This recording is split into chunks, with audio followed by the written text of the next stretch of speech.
I took this business, scaled it up, had not one, not two, but 3 different companies on the Inc. 500 and 5,000 list in 1 year. From the outside looking in, everybody's telling me how great I am. I'm on top of the world. I've got the Midas touch, but I'm miserable and I'm burnt out. I'm missing family dinners and I'm missing soccer games and I'm leaving for the office before anybody's awake and I'm getting home after everybody's asleep. I've got my wife, I've got 4 kids. Nobody knows who I am. I don't ever get to see them. And it wasn't until I came home one night and there's my wife sitting up in bed and she's, of now 15 plus years. And she says, look, I know who I married. You can keep doing what you're doing, but you can't pretend like you're doing it for us anymore. That for me was the breaking point when I realized, okay, I can have all the ego in the world, but this ain't working. Welcome to the Radical Responsibility Podcast. I'm Dr. Fleet Mall, and I'm excited to guide you on a journey of authentic transformation. In each episode, I'll bring you insights from leading experts to explore trauma recovery, mindfulness practices, positive psychology, and innovative breakthroughs in health, wellness, and life optimization. This is a space for real conversations that inspire meaningful change, helping you find alignment with the person you were always meant to be. Let's get started.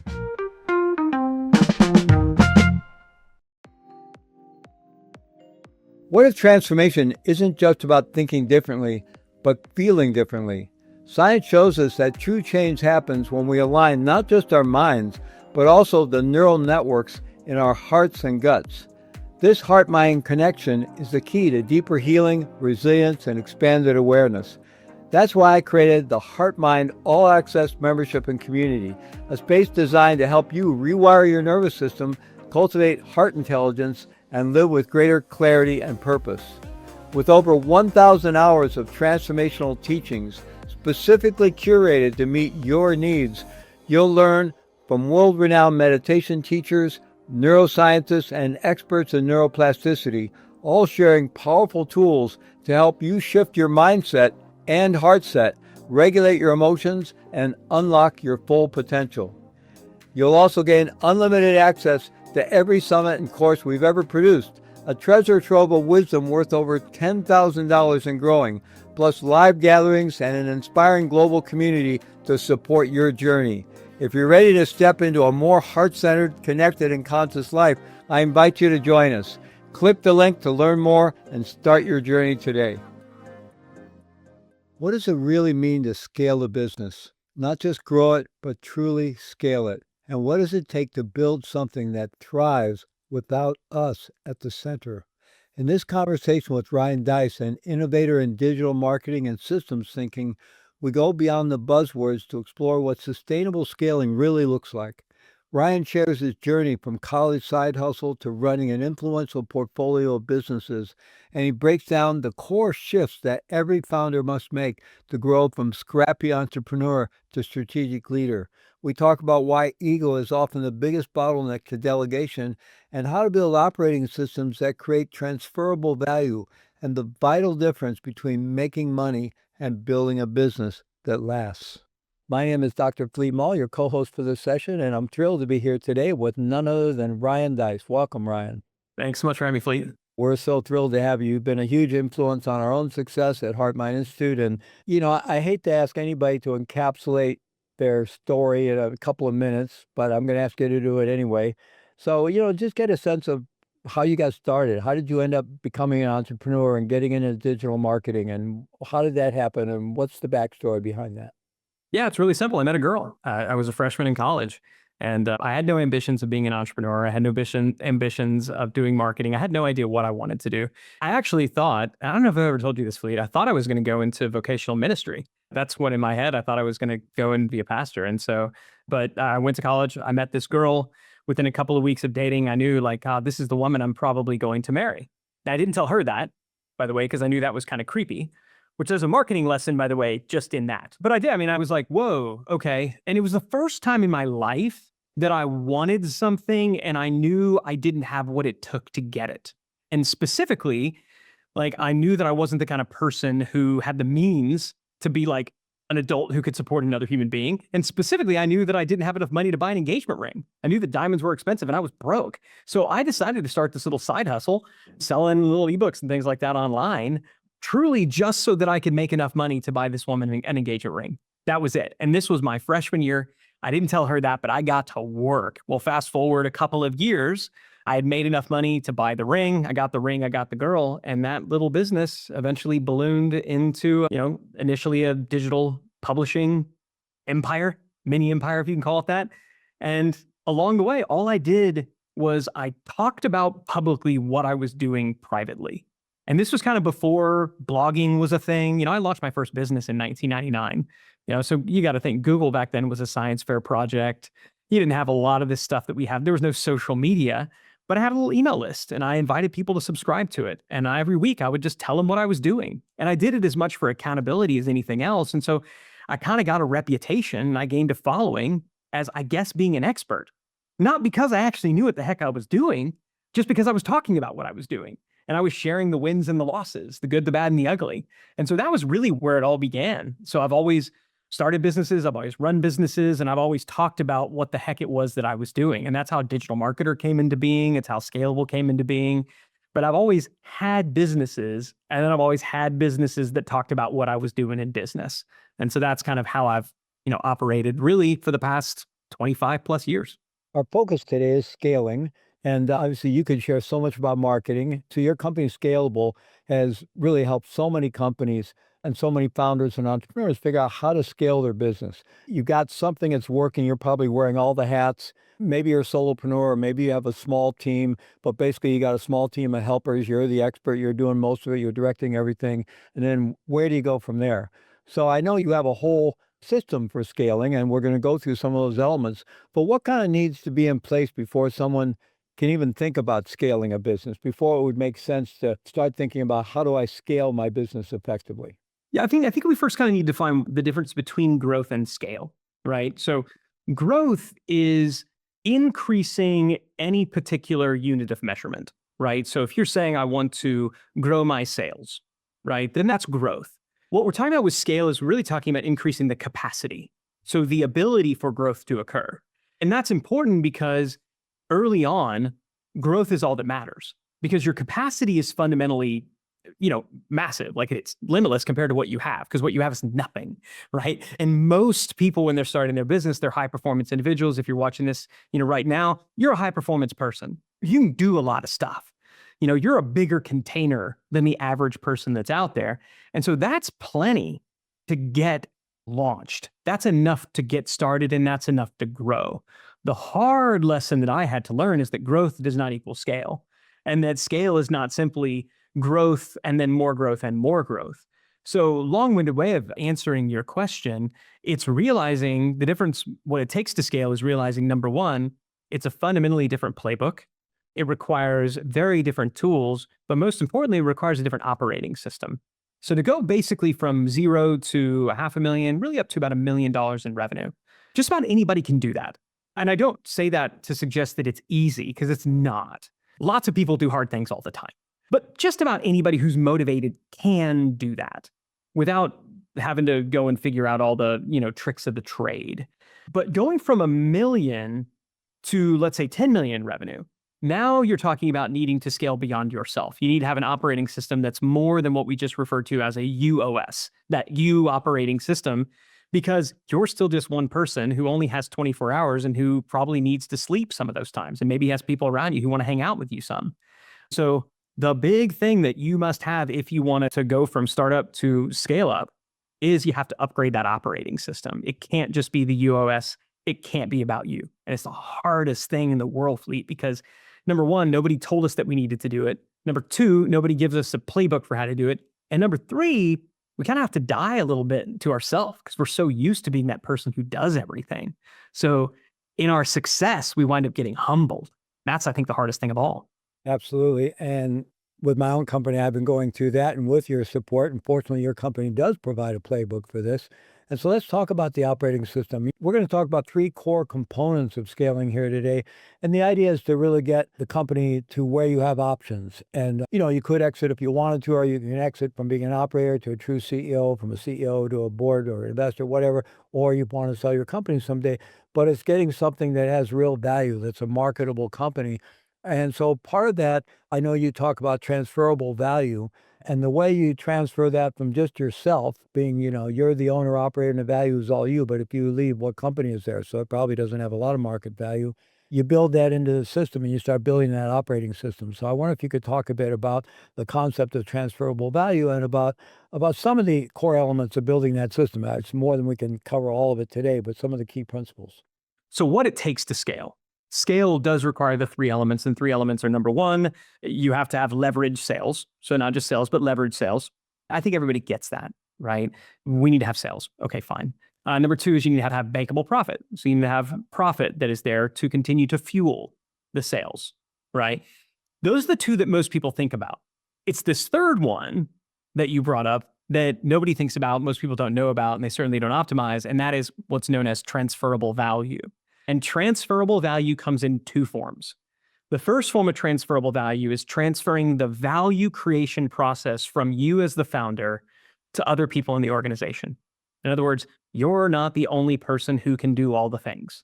That's the first type of transferable value. The second type of transferable value is transferring the value of the company to somebody else in the event of the sale, or at least being able to do it. But it's that first type of transferable value that must occur first. And this is where business owners get trapped. It's where we get trapped in our own businesses when our businesses start owning us, is when we're the only ones who can actually create value in the company. Now, this is going to come very often. It manifests itself as you're the only person who can do the marketing. Nobody else does it as well as you. Or you're the only person who can close the sales. Or where I see the majority of the time is you're the only person who can deliver the service, or who can deliver the product. Nobody else can do it as well, as you can. And what we have to be able to do as business owners, if we truly want to own our business instead of having our business own us, we need to have an operating system that allows for the value creation process to occur without us. So the question that we ask is, does the money still show up if you don't show up? If the answer is no, then you don't own a business, you're self-employed. You don't own a business, your business owns you. And so that's where the operating system comes into play. Let me interject just something there. So I think there's two blocks. You kind of referenced one of them that I know I ran into and a lot of entrepreneurs run into is nobody can do it as well as I can. And it's quicker to just do it than train somebody to do it, right? And those two things will just block you forever from appropriate delegating, getting smarter people on the team, building the systems and so forth. So I wonder, how did you get through those blocks? How do you see people get through those blocks? Yeah, well, and the brutal thing is in the beginning, it's true, right? I mean, so in the beginning, no one can do it as well as you can. And it is faster just for you to do it. And so that's what makes this so tough, is because everything that is the exact right answer early on is the exact wrong answer. It's like somebody who's very like, show me the things that make you great and I'll show you the things that will ultimately destroy you. And this is true in business. So how did I get through it? I mean, I got through it by, frankly, nearly imploding, the very relationship that was the thing that kicked this off. I brought myself and my family to the point of, break. I mean, I took this business, scaled it up, had not one, not two, but three different companies on the Inc. 500 and 5,000 list in 1 year. From the outside looking in, everybody's telling me how great I am. I'm on top of the world. I've got the Midas touch, but I'm miserable and I'm burnt out. I'm missing family dinners and I'm missing soccer games and I'm leaving for the office before anybody's awake and I'm getting home after everybody's asleep. I've got my wife, I've got 4 kids. Nobody knows who I am. I don't ever get to see them. And it wasn't until I came home one night and there's my wife sitting up in bed and she's, of now 15 plus years. And she says, look, I know who I married. You can keep doing what you're doing, but you can't pretend like you're doing it for us anymore. That for me was the breaking point when I realized, okay, I can have all the ego in the world, but this ain't working. And that was when I finally said, okay, I've got to figure something else out. And that is, to answer your question, like that's the honest answer to your question, Fleet. How did I do it? I had to get to an absolute breaking point where I tried for years to do it all myself. And I succeeded to a very big point because I'm a high capacity, high performance individual. And I'll tell you, the better you are at this stuff, the deeper grave you'll dig for yourself is the reality. Like, show me somebody who's a high performance, high capacity individual, and I'll show you somebody who's dug a very deep hole for themselves. I don't want people to get to that point. So the reason that the Scalable Company exists is to let people know you don't have to go there. It's two things. One is mindset and the second is tactical. So the first thing that I'll tell you is a mindset issue is understand that, number one, nobody will probably do everything as well as you. but lots of people can do one thing better than you. That's the first really important mindset shift that needs to take place. You're not looking for people who can do everything as well or better than you. They're not going to. It's your business. You birthed this thing. But you got to know that there are absolutely positively people out there who any one little thing better than you. They exist. They're out there. We just got to find them, especially if we can equip them with the right tools. The second mindset shift is there's freedom on the other side of that, right? There's freedom on the other side of that. If we can begin handing these things off one at a time, not exiting completely from everything, but doing it one at a time, that's how the process occurs. So how do we do it? Like tactically, practically, how do we do it? Let me tell you how you don't do it. Oftentimes it's easier to know what not to do. So first and foremost, it's not about you becoming more productive. So you don't need another time management system or another productivity system or another, timer, planner, or journal kind of thing. I'm not saying there's anything inherently wrong with that, but your goal should be to do less, not more. Okay. Also, we don't just want to hire a bunch of people and throw human beings at it. When we do that, what we're actually doing is trading menial tasks that we're pretty good at for a new job, a new role called management, which most of us are pretty terrible at. Okay. So we don't simply want to throw human beings at the problems, because what winds up happening is they don't know how to do it any better than we do. We don't have time to train them how to do it. We believe going into it that they're probably not going to do it as well as us. We kind of want them to fail, if we're being honest, because that validates who we are and our identity. And so when they fail, we get to swoop in and be the savior. They quit or we fire them. And we then begin this cycle of like, well, I guess I'm the only one who can do it. Don't try to make one magical unicorn hire of the integrator who's going to run everything for you. That doesn't actually work. And don't just try to grow your way through it, because that's not going to work either. What you got to do is you got to get your business out of your brain.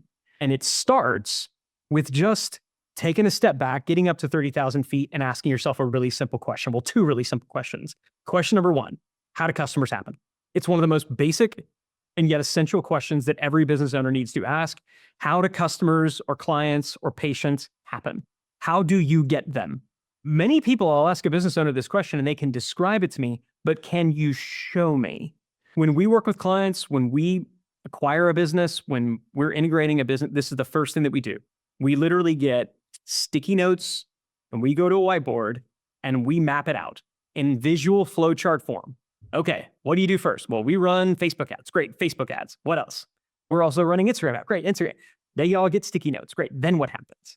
And we visualize and map out the flow that occurs from the point of awareness until somebody buys something. This is not complicated rocket science, complex business process mapping stuff. Anybody can do this. Now, once we've answered visually the question of how do customers happen, then we answer the second critical question, which is, what do we do once we've got them? How do we fulfill on the promises made during the sales process? And we do the same process. We visually map that. And Fleet, I know you know this because you've gone through this process with us, but once you visualize those two things, you've got a visual process map of what we call a growth engine. So the visual process flow of how you attract and convert new leads and customers, and a visual process map of your fulfillment engine, how you fulfill post-sale and the promises made. What you've done is you've visualized the customer journey. You can now see literally how value is created in the business. Then you can look at step by step and stage by stage and say, okay, which of these sticky notes can I start handing off to other people? And the way that you do it, the way that you delegate, tactically speaking, is one sticky note at a time. And the mistake that people make is they try to hand everything off. They try to hand off unclear jobs. If you can first visualize the value creation process, why your company exists, how you add value, and then if you hand off the tasks and the roles, one or two little sticky notes at a time, before long, everybody's doing everything. And you're just kind of monitoring, you're optimizing. That is the first step in creating the operating system of a business. And I know you call these sticky notes eventually become playbooks that Yep. somebody owns, and that's the term you use in your company for SOPs or standard operating procedures. I like the term playbook. I think it really gets to the point. And I love what you said before about, one indicator of, to the extent that we have transferred value from our head and our abilities into the company, into a system, is whether if we don't show up, do the sales keep showing up. And I love an analogy you use about the dancing bear.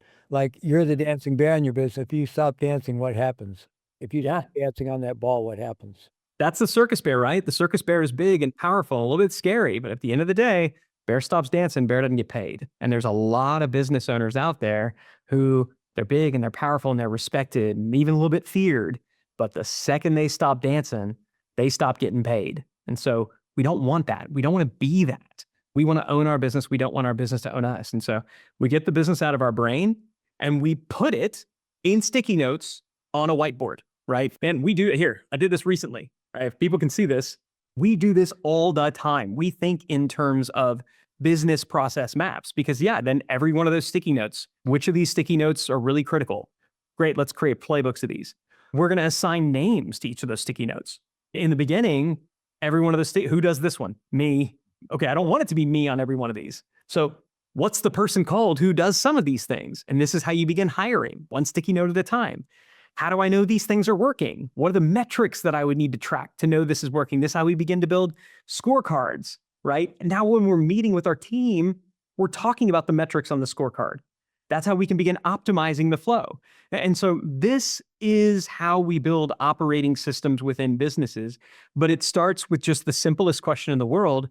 How do we add value to the marketplace? And that starts with, how do we get customers? How do they happen? How do we serve them once we have them? So understanding these growth value engines and then the scorecards that can really track the metrics to see how you're succeeding with those all contributes to the next thing we'd like to talk about, leverage sales or recurring revenue. And a lot of people hear recurring revenue, they think of subscription membership programs or SaaSes, and that can be one kind of recurring revenue. But also, whatever business you had, if you know that you just keep doing X, you're going to get X amount of sales, right? Because you've got repeatable processes, it's systematized, you keep doing it. I mean, there may be market changes you got to adjust to, but in general, you've got a business, you keep running, the sales are going to show up, right? So I wonder if you could talk a little bit about how people shift from just going after the elephants all the time. I go out, I do this big program, I brought a bunch of, oh, great, now what's next? And I do another thing and make some money, now what's next? To really building a system that's creating that revenue, even if you step off the circus ball for a moment. One of the most terrifying days, in the month for business owners is the first of the month. Because for most business owners, they start back over again at zero. And so, yes, there are certain tactical offer-based strategies, whether it's subscription revenue and membership and things like that we can implement that may or may not make sense for your business. But one of the first things that every business needs to do is simply, again, to visualize, well, how do we get sales in the first place? And so one of the reasons that businesses have to start over every month and that they practice these random acts of marketing and they're always flailing around and trying something new and doing something new all the time is because at the end of the day, they have no idea how they get their customers in the first place. They seem to just magically show up from thin air. And when we pin them down and we ask them, okay, how do customers happen? 99 times out of 100, if it's a business of any scale at all, they can tell me. And when we lay it out, when it gets visualized in one of those growth engines, they go, oh, that's it. And they're as surprised to see it as anybody is. They just never took the time to do it. So if you want leverage sales, the first thing that you need to do is just to document how sales happen. And in just about every business that we're in, it's 1, 2, maybe 3 different ways in general. It's not dozens, right? It might be 5 or 6 in a really big company. But for most businesses, there's going to be 2, 3, 4, 5, 6 ways that you generate new customers, clients, patients. That's just it. And if you can visualize that, and then you can do the next step, which is to measure it. So now we're going to build scorecards that measure each and every step and stage in the process. Now we're going to look at those scorecards.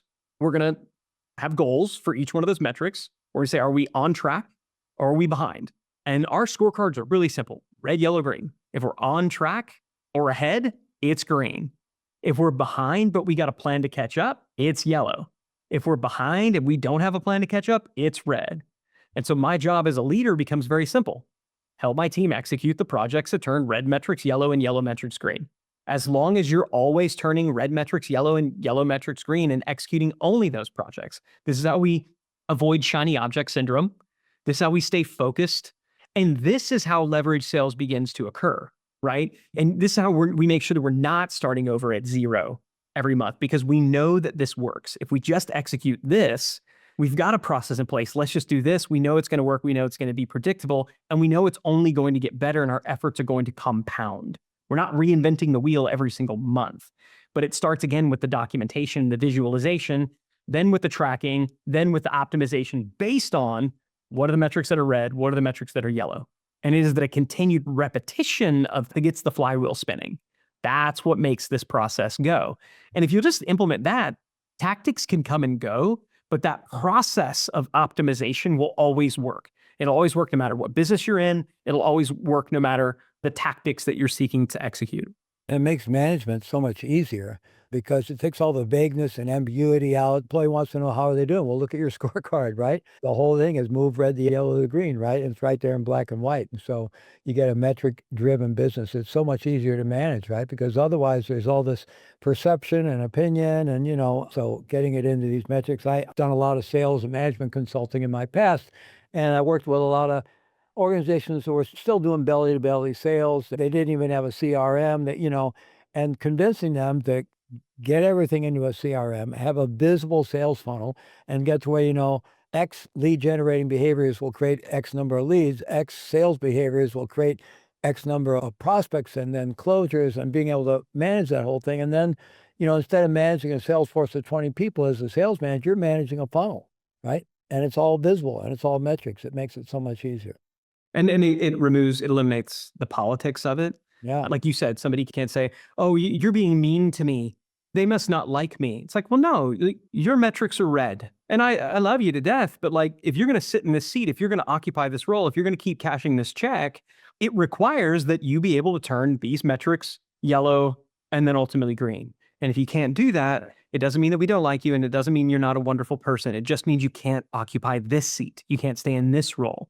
Similarly, what project should we do? Why do you always pick Tina's project instead of mine? Well, because the projects that she suggested turn our red metrics yellow and the yellow metrics green. The projects you suggested have nothing to do with any of the red and yellow metrics on the scorecard, right? This, by the way, will also protect teams from the bosses. So I'm talking now to all the usins out there. So the CEOs, the founders, the leaders, we oftentimes are the worst offenders at throwing shiny objects at our people, at going to an event, at coming to something frankly like this and getting all these like amazingly great ideas and taking all of these notes. And I'm begging you, before you go back and you tell your people to go and implement this stuff, I ask you, what metrics are red and yellow that what you're implementing are going to turn green? And if you don't know the answer to that, we got to get these other things in place first before we jump into the tactics. Okay. We always want to make sure that we have this flywheel to plug the tactics into, not that we're just practicing random acts of marketing and chasing shiny objects. So it protects you from the politics, it protects you from the shiny objects, and it just gets you operating more strategically and objectively. I would just ask our audience to just reflect for a moment and, kind of look in the mirror. How many of us are practicing random acts of marketing and chasing shiny objects, right? I think a lot of us do that until we don't, right? So only all of us, by the way, because again, probably all. We're high performance individuals. We see opportunity everywhere. It's what makes us great. We need sometimes to be protected from ourselves. And so these processes are going to do that as well. So let's talk about the third dimension of creating a really scalable, marketable, valuable company, whether we want to exit or not, but bankable profit. So a lot of entrepreneurs, especially early on, they forget about paying themselves, or we forget about paying ourselves. Maybe we're just running the business out of our pocket. And at the end of the day, I got some money in my pocket. I'm okay. I paid all my bills. I made payroll this month and I still got some money in my pocket. That's not going to create a sustainable or marketable company. So what do we mean by really designing bankable profit into our business and into the whole way we construct and operate our business? I continue to believe that the ultimate sign of a healthy business is not revenue, it's not valuation, it's not NPS. It is that company's ability to distribute large, fat chunks of cash. And people are going to fight me on this, and they're going to say, no, it comes down to, are you achieving your mission and things like that. Your effectiveness as a leader is measured in free cash flow. Period. Because it is the measurement of, number one, inflows. So are people actually paying for the work that you're doing, while also simultaneously measuring your ability to effectively allocate and be a good steward of the resources that you've been given, right? So you have to create enough value in the marketplace such that people want to give you of their hard-earned resources. And then now that you have them, you need to steward them effectively. And the outcome of that is there's profit left over. Now, what you choose to do with that profit is up to you. But I'm simply saying that if you don't have anything to distribute at the end of the day, it either means that nobody's giving you money, or you're not a particularly great steward of the money that you're receiving. So bankable profit is essential. Now, there's seasons in the business where we're going to have less and seasons where we're going to have more. I get that, but the goal should be bankable profit, distributable cash. So how do we get there? You said it. I mean, step number one is to make sure that you're paying yourself. Got a buddy of mine, Mike Michalowicz, wrote a great book on this called Profits First. And that is essential. I remember when I started my first business, I mean, I didn't know that I was supposed to pay myself a salary. I kind of thought that paying yourself a salary is what you did if you were a wage earner. And I'm not a wage earner. I'm a business owner. I don't pay myself a salary. I take distributions. And so practically, what did that mean? Well, it meant if we had a good month, I took out too much. And if we had a bad month, I was freaked out and starving to death. And thankfully, I had a good mentor who said, Ryan, you're an idiot. Pay yourself a salary. You know, you're doing the work of a CEO, pay yourself a salary. At a bare minimum, pay yourself enough to live on so you don't need to worry about bills. I remember the first salary I paid myself was $10,000 a month. I remember thinking at the time, I could never imagine needing any more than $10,000 a month. Well, guess what? 4 kids and braces and private school and Disney vacations and soccer camps. Suddenly 10,000 wasn't enough anymore. And, and now on good months, we still had distributions in addition to the salary. So it was fine. But I didn't have a process in place for managing cash flow, for doing the distribution. So again, I'm back in the feast and famine mode. So it said you should give yourself a pay raise. So one of the first things that you could and should do as a business owner to make sure that you have bankable profit is simply to pay yourself first. It's amazing if you make that decision, the money has a way of showing up, because an optimistic entrepreneur's ability to spend will always outpace their ability to earn. Because again, we see opportunity everywhere and we expect all opportunity to have an ROI. Oftentimes we're right, oftentimes we're wrong. The way that you ensure that there's some left over for you is you pay yourself first. So that's the very first thing that you need to do. Beyond that, the other way that you increase your profitability is you either need to lower your expenses or you need to increase your average client value. That's how we do that. Most of the time, people focus on lowering of expenses. It obviously has a limit. You can only ever lower expenses to 0. And you really can't do that because you need some people going. So we do some things. I can tell you a very tactical thing that we do at least once a quarter that I'll tell everybody to do. We send out an email to all of our leaders, anybody in the company who has a credit card. And the subject line is, "This stops now." I'll tell you, if you send that subject line to anybody in your company, they're going to open it. All right. That's going to freak them out. And what it basically says is, hey, as it stands right now, we're currently spending too much money on stuff that we don't use. And so I want everybody to evaluate their credit card statement, pull it out, sort it from highest to lowest. I want you to make a list of all the things that you know that you can cut immediately, make a list of the things that are a question mark, and make a list of the things that you should keep. Let's have a meeting. I'll buy the pizza and let's add up everything that we can cut. Every time we do this, we save about 5 figures, a minimum of 5 figures, $10,000 a month, except when it's more. Yeah, well, that's gotten all the more important because there are so many SaaSes and AI tools out there, and a lot of them don't cost that much by themselves, but they start adding up, and you try it out, didn't work, but you're still paying for it by the month. I mean, this stuff can really build up if you don't keep your eye on it. Yeah, and as your team grows, a lot of people are making their own decisions, which is good, right? We want to empower our people to make decisions, but very often they make a decision that made sense in the moment, and sometimes these people will then leave the company, but their decisions linger. Right. So now we've got these orphan tools and software that are always I don't even know what that is. And so, yeah, every 90 days, you just need to do a quick audit, check it out, make sure that it's there. But the most valuable thing that you can do if you want to increase your bankable profit is, you can raise your prices, but looking to add things how do we add things to the sales so that we can, improve our average client value? That's the thing that a lot of people don't think to do. That's one of the easiest things that you can do is just get the people you already got to be worth more money. All of that just drops straight to the bottom line. The other thing that we look to do, the big question we ask is, how do we improve the customer experience? So we'll also do an audit. I mentioned before the importance of documenting your fulfillment engine, visualizing what you do with the customer after they're done. If you will then go back and audit that and go stage by stage and say, how do we make sure that this is a 7-star experience? So not just a 5-star. How do we make sure it's a 7-star experience? If you'll go step by step, stage by stage, you'll always find, opportunities to wow your clients, wow your customers. When you do this, you decrease the chance that they're going to refund or cancel, which again, that's going to drop straight to the bottom line and increase bankable profit. And you increase the chance that they're going to leave a positive review, which is going to help create more customers and clients, and you increase the chance that they're going to send you referrals, which is ultimately the only way that any company is going to be able to grow at scale. If we can't get to the point where our customers are creating more customers for us, then our businesses will cap out. We've got to get word of mouth going, because in any business, the cost of acquisition just gets too dang high. And we will never get word of mouth unless our customer experience is remarkable, worthy of remark, worthy of talking about, unless we're producing amazing outcomes. So yes, cut your expenses. Yes, look at raising your prices. But ultimately, if you want to create bankable profit, create an amazing customer experience. And you do that by auditing that fulfillment engine and asking, is this 7 stars? And then lastly, but firstly, pay yourself first. Yeah, I also want to follow up there on what you said about increasing average customer value, because I think a lot of us, when we know we need more revenue, we're trying to control expense to get there. We know, so we say, I just need more customers, and that gets more and more expensive. And we've got all these existing customers that could be, if we bring them value, they're going to be willing to transform more value to us. So I mean, that seems to be the deeper view, and the more reactionary view is, I just need more customers. So I'm just going to go out and do more of X, and that's not that sustainable in the long run.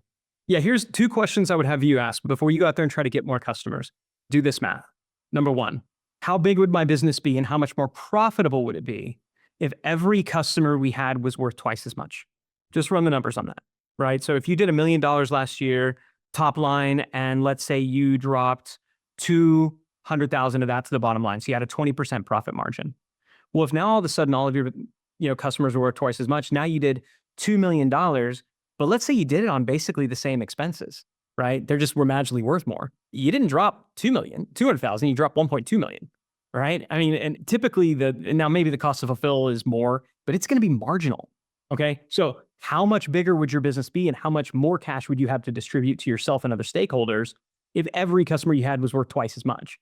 Now, not every business can double their average client value or average customer value, but some can, and many can increase it 50%. So that's the first question I'd ask. Second question I would ask, how much larger would your business be if you had every single customer that you had ever sold, if every single one of them were still giving you money today? If nobody had ever left, nobody had ever refunded, and everyone were still giving you money, how much bigger would your business be? If you will ask those questions and you will run that math, you will realize, holy crap, I never need to get another new customer again. I just need to get the ones that I got giving me more, and I need to get the ones that I got to never leave. Focus on those, and you're going to have massive bankable profit, because the single biggest expense you will ever incur as a business owner is the cost of acquiring another new customer. Just focus on profit altogether, because I think it's easy to get caught up in revenue. I've been guilty of this myself. And I love why, I think it was Vern Harnish in one of his books on the Rockefeller Principle said that revenue is just vanity. Revenue numbers are pure vanity. It's profit. Is in the end of the day, it's profit that drives the business and grows the business, and that, gives you a reason to be in business, right? And I love what you said, of looking internally to increase the bottom line, rather than constantly thinking, I'm just going to reach out and get more, find more and more customers, create more of this, chase all the shiny balls in the world and throw all the spaghetti at the wall, instead of looking at my core business. How can I increase average customer value, and how can I increase customer retention? That's so powerful. So I do want to ask you a question about the whole world of digital marketing. Obviously, you're one of the leaders in that field with DigitalMarketer, and you originally founded the Traffic and Conversions Conference, a very successful live conference in its day. So that world is going through a lot of transformation. AI is kind of changing everything as we watch and participate in it. And I know your colleague and partner, Roland Frazier, also one of our summit co-sponsors and interview guests. It's just amazing how he's out there, on the leading edge of integrating these tools to do really interesting things. But we do need to be pretty nimble and innovative today if we're going to stay abreast of what's going on in digital marketing. So I wonder if you could just talk about that, because it could look to new entrepreneurs just so complex and it's changing so fast that how do I possibly learn this stuff and get a handle on it? So what I'm doing is I'm asking myself, how can I use AI to make myself and my team more effective from an output perspective? So at doing the work that we do, so that we can free up bandwidth to leverage the other kind of AI from a customer facing perspective. And the other kind of AI is actual intelligence. I'm seeing a lot of brands looking to leverage AI customer facing. Like they want to leverage AI to make it more efficient so that they don't have to talk to their customers. They don't have to deal with their customers, right? We're doing the exact opposite. I want to get as efficient as we can in all of the non-customer facing things so that I can take those efficiency gains and pour them back into incredibly inefficient customer facing things. And I think the combination of that is what's going to work, because I believe that we're already starting to see it. There's a lot of bots and stuff where everybody now can tell if you're talking to an AI thing and, stuff like that. And you're starting to see the rejection of that. And there's times when it makes sense and it's fine. Where if I'm on a website, I'd rather just be able to poke around and find it myself than talk to another person. But if I want to talk to a person, then I want to talk to a person. I don't want to talk to a fake person that's a robot pretending to be a person. So let's use AI as the tool that it is. You're a lumberjack and you've had an axe and somebody just handed you a chainsaw. If you don't take the chainsaw because you're scared of the chainsaw and you just are like, no, the axe is for me, you're a freaking idiot. All right. I'm sorry. And that's where a lot of business owners, they're like, I'm scared of this new technology. I don't think it's a tool. Just like if you were a graphic designer in the past and Photoshop and Adobe Illustrator comes along, if you don't use these tools, you're going to get left behind. So for me as a marketer, for me as a writer, I use AI all day, every day. I'm having conversations with it. I'm using it as the ultimate research assistant, the ultimate, I don't want to say person because it's not, but the ultimate kind of buddy that I can bounce ideas off of. Hey, how would you do this? What do you think about this? So using it from that perspective, whereas in the past you would have just had to Google it or ask somebody in your team to do it, amazing. I'm using it not to write, but to help me come up with prompts and ideas for what to write about. So I think it's great for the first 10%. Then I want to make sure I'm doing the middle, and then it's great at the end. So if like from a 10-80-10 perspective, help me with the 10%. I'm going to do the middle 80 thinking, and then the last 10%. I also think it can be great on the inverse. I'm going to bring the first 10% of the idea, you do the middle, and then I'm going to go clean it up. So I think as long as you're operating with it that way, and it's never 100% of anything, then you're doing a really, really good job. So I'd like to talk for just a little bit about, whether people are selling online products or, some kind of widgets, physical project or whatever, business is done online today. And so, in whatever format that takes, we have some kind of funnel that's happening, right? We're getting leads in some way. We're nurturing leads in some way. We're presenting them with an offer. Well, hopefully we're getting conversions, and then we're doing fulfillment, nurturing them and working on customer retention and all of that. So if you have funnels and our audience out there, and I'm sure many times the funnel stops working, or you learned everything you couldn't build, the funnel is not working. And so if your funnels are not, what are some of the key things to look at? And from a digital marketing perspective, what are the key things to look at? I think that the visual of the funnel is to a certain degree broken right now. And so when most of the time when we're thinking about the funnel, what we're thinking about is we're going to bring people in and we're going to kind of nurture them through until they are ready to buy. And we're going to walk them through a journey and through a process until they're ready kind of in our time. And that's got a couple of problems. Number one, the customer journey is nonlinear. Prospects have options. They can learn about you in so many different ways. They can bounce all around. They can do their own Google searching. They can check you out on YouTube. They can ask around. They can, ping people on social media. They're moving in and out of your funnel, hopping all around. It's way more like the old chutes and ladders. They'll get right up to the top, see something, and then go all the way back down, see something else, and pop right back up to the top. So from that perspective, the funnel is anything but linear. The other issue is that the traditional classic funnel of let's bring somebody in for something free, then let's offer them something kind of inexpensive, and then a little bit more expensive, and then a little bit more expensive. We're going to march them up low to high, up the value ladder. That works, and it kind of mirrors normal human relationships like of dating, right? So it's, hi, nice to meet you. Want to go grab coffee, go to dinner. The problem is that traffic costs are so freaking expensive, we simply can't wait until these leads are nurtured to be able to pop the question. I mean, when traffic costs are super cheap, you can afford to wait. Now we can't. And so what a lot of marketers have done is they flip the funnel.